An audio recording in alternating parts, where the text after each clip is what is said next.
Good morning, students.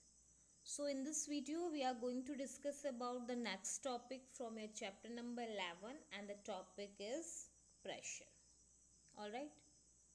In our previous video we have discussed about force, effects of force and types of force. Okay. Now today we are going to discuss about pressure. So student, the effect of the applied force depend on two factors. The first one is, अगर आप greater force apply करते हो तो आपका greater effect होगा, means magnitude of force applied. Okay. The second thing is area. अगर आपका area smaller है तो आपका जो फोर्स का इफेक्ट होगा वो ज़्यादा होगा. ओके. सो इन दोनों चीज़ों को मेज़र करने के लिए, मीन्स इफेक्ट ऑफ फोर्स और आपका एरिया ऑफ कॉन्टैक्ट को मेज़र करने के लिए we need a physical quantity. Okay. So उस क्वांटिटी को हम कहते हैं प्रेशर. ओके. वो क्वांटिटी क्या है? Pressure.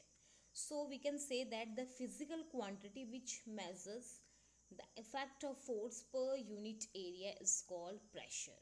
Effect of force and area per unit area, okay, is called pressure.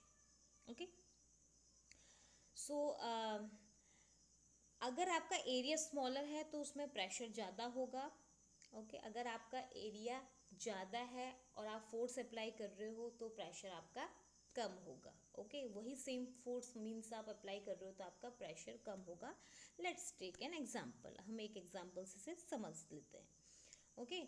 So suppose आपके पास कोई वुडन बॉक्स है. ओके. वुडन बॉक्स में आपने अपना थंब रखा. ओके. और अपने थंब को यूं प्रेस करा, आपने प्रेस किया ऊपर से, तो क्या होगा? वो एज इट इज़ रहेगा. ठीक है. बट अगर आपने एक ड्राइंग पिन को उसी वुडन बॉक्स में आपने पुश किया उसी फोर्स के साथ, ओके, सो आप देखोगे कि जो ड्राइंग पिन है वो क्या है? वो उस वुड के अंदर चली जाएगी. ऐसा क्यों हुआ? क्योंकि आपने देखो जो फोर्स अप्लाई किया था अपने थंब पे वो भी, और जो अब आपने फोर्स अप्लाई किया इस नेल पे वो बराबर है, सेम है. बोथ केसेस में आपके पास जो फोर्स आपने अप्लाई किया वो सेम है. ठीक है. ऐसा क्यों हुआ? देखो, जब आपने अपना थंब वुडन बॉक्स के ऊपर रखा और उसे प्रेस किया तो आपका थंब का जो एरिया है वो क्या है? ज़्यादा है. और जहाँ पे एरिया ज़्यादा होगा वहाँ पे प्रेशर क्या होगा? कम होगा. ओके. और जब हम नेल्स की बात करते हैं, ड्राइंग पिन की बात करते हैं, तो उसमें आप कंपेयर करेंगे अपने थंब में और इस ड्राइंग पिन में, तो आप देखेंगे कि ड्राइंग पिन का जो एरिया है ये स्मॉलर है कंपेयर टू योर थंब. ठीक है. तो इसका मीन्स क्या है? अगर एरिया कम है तो यहाँ प्रेशर ज़्यादा पड़ा, और प्रेशर ज़्यादा पड़ा तो आपका वो इजीली वुडन बॉक्स के अंदर चला गया. ओके. सो अगर आपका एरिया स्मॉल है तो वहाँ पे क्या है? प्रेशर आपका ज़्यादा होगा. Okay. So we can say that pressure is a force acting on a unit area of the object. Pressure को हम P से डिनोट करते हैं. And pressure equal force upon area. Okay. Means अगर एरिया ज़्यादा है तो आपका प्रेशर कम होगा, और एरिया अगर कम है तो आपका प्रेशर ज़्यादा होगा. ओके. स्टैंडर्ड यूनिट है इसकी न्यूटन पर मीटर स्क्वायर. न्यूटन पर मीटर स्क्वायर इसकी स्टैंडर्ड यूनिट है. ओके. और इसे पास्कल भी कहा जाता है. Pascal. Okay. So it is also called pascal. आप अपनी डेली लाइफ में प्रेशर के बहुत सारे एप्लीकेशन देख सकते हैं. ओके. आपने देखा जो आपका नाइफ होता है जिससे आप वेजिटेबल्स कट करते हो वो काफ़ी शार्प होता है. ओके. क्योंकि अगर वो शार्प है तो वहाँ पे वो क्या होगा? एरिया कम लेगा तो प्रेशर ज़्यादा होगा और इजीली से आपकी वेजिटेबल्स कट हो जाएंगी. ओके. ऐसे ही आपने देखा जो शोल्डर, जो बैग्स आप हैंग करते हैं उसकी जो स्ट्रिप होती है ये क्या होती है, ब्रॉड होती है। ठीक है, क्यों होती है ब्रॉड? क्योंकि ये क्या करेगा, प्रेशर को रिड्यूस करेगा। Okay,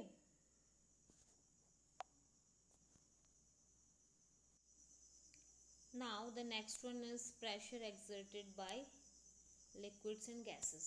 Okay, so as you know that all the liquids have weight. तो आप इसे किसी कंटेनर में डालते हैं तो वो उसकी वॉल्स पे प्रेशर एक्सर्ट करता है। ओके, सो इसे हम एक एक्टिविटी से शो कर सकते हैं कि लिक्विड्स जो है प्रेशर एक्सर्ट करता है किसी कंटेनर की वॉल पे। ओके, सो इसके लिए आपको एक ट्रांसपेरेंट ग्लास ट्यूब चाहिए like this. Okay, rubber balloon चाहिए और थ्रेड एंड वाटर चाहिए। ओके, आपने इस तरह से ट्रांसपेरेंट ट्यूब जो है रबर बलून को इस तरह से फिट कर देना है इसमें। ओके, और यहाँ से आपने इसमें वाटर पोर करना है। तो आप देखेंगे कि जो रबर और बलून से इसका साइज बढ़ता जाता है इस तरह से। ओके, ऐसा क्यों हुआ? क्योंकि जो लिक्विड है उसने क्या किया, यहाँ क्या है, फोर्स, प्रेशर प्रेशर क्या है, एक्सर्ट हुआ यहाँ पे। सो जो ये साइज है इस रबर का, रबर बलून का, वो क्या हुआ, इंक्रीज हो गया। सो कंक्लूजन हमारा ये निकलता है कि जितने भी लिक्विड्स हैं exert pressure on the base of the container in which they are put, जिसमें वो रखे गए हैं उसके उस कंटेनर पे वो क्या करते हैं, प्रेशर एक्सर्ट करते हैं। ओके, नेक्स्ट एक्टिविटी में ये दिखाया गया है कि आपने सपोज आपके पास एक प्लास्टिक बॉटल है, आपने इसमें वाटर पोर किया। ठीक है ना, बाद में आपने इसमें वाटर पोर करने से पहले आपने इसमें होल कर दिए थे। ओके, उसको आपने टेप से इस तरह से आपने टेप कवर कर दिया था। जैसे ही आप इसमें वाटर डालते हैं और उस टेप को यहाँ से रिमूव करते हैं तो आप देखेंगे कि jets of water falling eight same distance, इस तरह से आप देखेंगे कि इससे वाटरफॉल होगा। सो इसका मतलब क्या है कि जो लिक्विड आपने इसमें भरा हुआ है ये इस वॉल्स पे, ये वॉल पे क्या कर रहा है, जिस वेसल में ये भरा है उसके वॉल पे क्या कर रहा है, प्रेशर एक्सर्ट कर रहा है। Okay, so we can say that all the liquids exert pressure on the wall of the container, and gases also exert pressure on the wall of a container. Gas भी किसी container, अगर किसी container में fill है तो उसके wall पे क्या है, प्रेशर एक्सर्ट करता है। Okay, now the next one is atmospheric pressure. Okay, as you know that the layer of air surrounding the earth is called atmosphere. Okay, जो हमारे चारों ओर जो एयर है तो वो हमारा क्या है, एटमोसफेयर है। ओके, और अर्थ से 300 किलोमीटर अबव तक जो है आपका एटमॉस्फेयर है, जो एयर है प्रेजेंट है। Okay, so air has weight, as you know that air has weight, तो ऑब्वियसली इसमें वेट है तो इसमें प्रेशर भी होगा, right. So the pressure exerted by the air due to its own weight is called atmospheric pressure. Okay, जो air है उसमें वेट है और उस वेट के कारण जो प्रेशर एक्सर्ट हो रहा है तो उसे कहते हैं atmospheric pressure. Okay, so atmospheric pressure is the pressure of air around us and atmospheric pressure is due to the weight of the air. Okay, so now the atmospheric pressure is the maximum on the surface of the earth, and when we go to high altitude then the atmospheric pressure decrease। जैसे जैसे आप high mountain की तरफ जाते रहेंगे तो atmospheric pressure जो है कम होता जाएगा। ओके, तो कभी कभी क्या होता है कि जो माउंटेनियर्स होते हैं उनका जो वो उन्हें बहुत प्रॉब्लम्स फेस करनी पड़ती है। ठीक है ना, कभी उन्हें नोज ब्लीडिंग की प्रॉब्लम हो जाती है हाई एल्टीट्यूड में, because high altitude the atmospheric pressure is much laser, यानी कि एटमॉस्फेरिक प्रेशर वहाँ क्या है, कम है, हमारे ब्लड प्रेशर से कम है।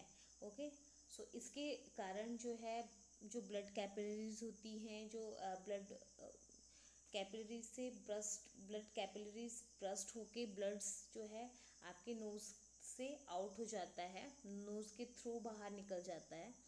सो इसीलिए जो एस्ट्रोनॉट्स होते हैं वो स्पेशल स्पेस सूट होता है उनके पास, जो मेंटेन करके रखता है normal atmospheric pressure for their body. Okay, क्योंकि आपको पता है कि जैसे ही अर्थ से आउटसाइड गए तो वहाँ तो एटमॉस्फेयर है ही नहीं, तो उनके पास एक स्पेशल स्पेस सूट रहता है ताकि कि जो उनका एटमॉस्फेरिक प्रेशर है बॉडी का वो क्या रहे, नॉर्मल रहे। ओके,